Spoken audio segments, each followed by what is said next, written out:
Honda has revealed that it will return to F1 in 2026 as an engine manufacturer. Many assume they would partner with Red Bull, which has sparked several controversies. It is believed that Honda never planned to really leave F1, and it was all just a charade so that Red Bull would benefit from an early engine freeze. Is the conspiracy theory true? What is going on between Honda and Red Bull?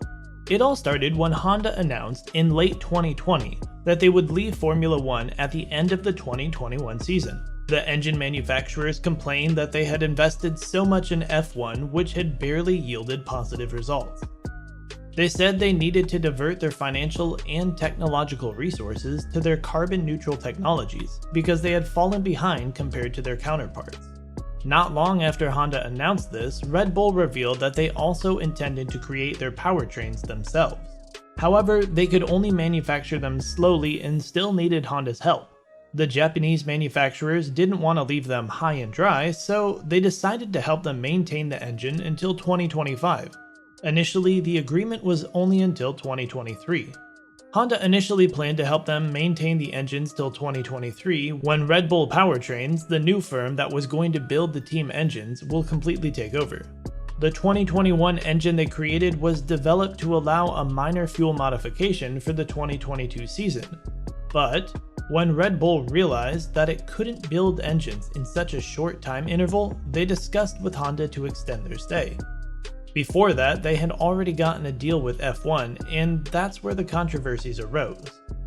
Initially, Formula 1 had revealed that there would be an engine freeze in 2023 due to the hybrid engine's complicated and expensive performance. They also established new rules for 2026, where new engine designs would be launched. All F1 teams agreed to the date, but when Honda informed Red Bull that it would be leaving after the 2021 season, they panicked because despite their intention of making their powertrains, they knew they couldn't make one or maintain one within a short period. Usually, it wouldn't be a problem without an engine manufacturer because there are stipulations in F1 regulations that would have required another manufacturer to supply engines instead.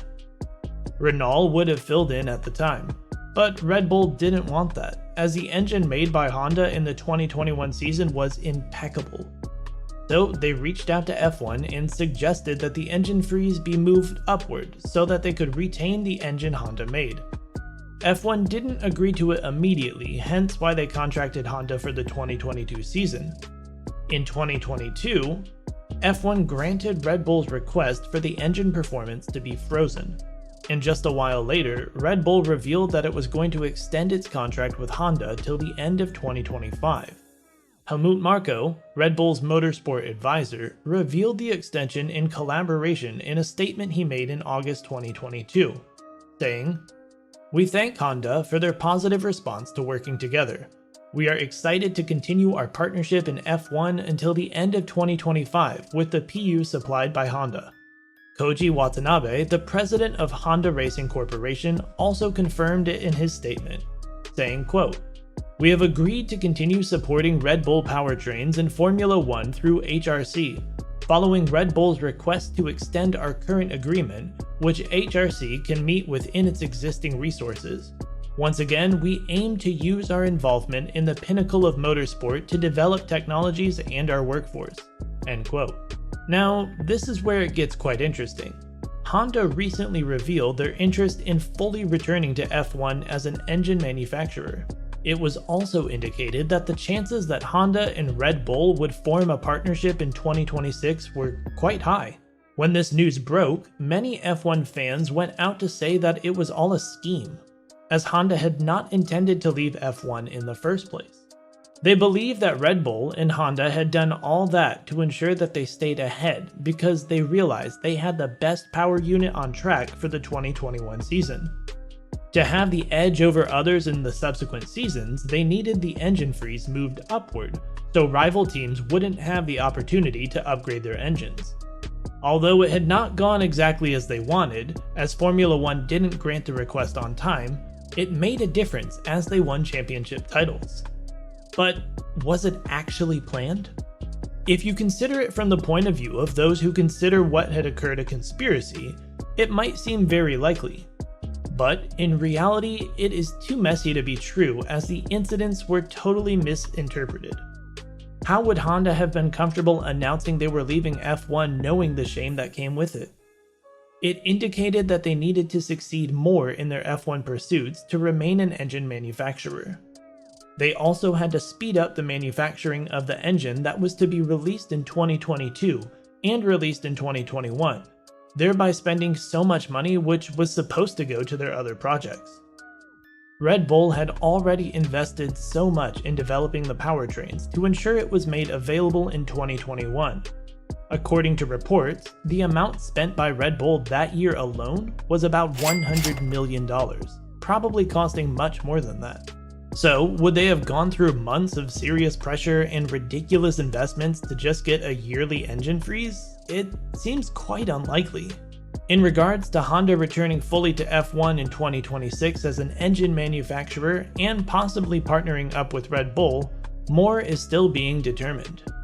It actually seems shady that Honda is returning to F1 fully a year after Red Bull and Honda agreement would end, but in reality, it was a mere coincidence. The reason Honda gave for their departure in 2021 was the need to divert their funds to carbon technologies.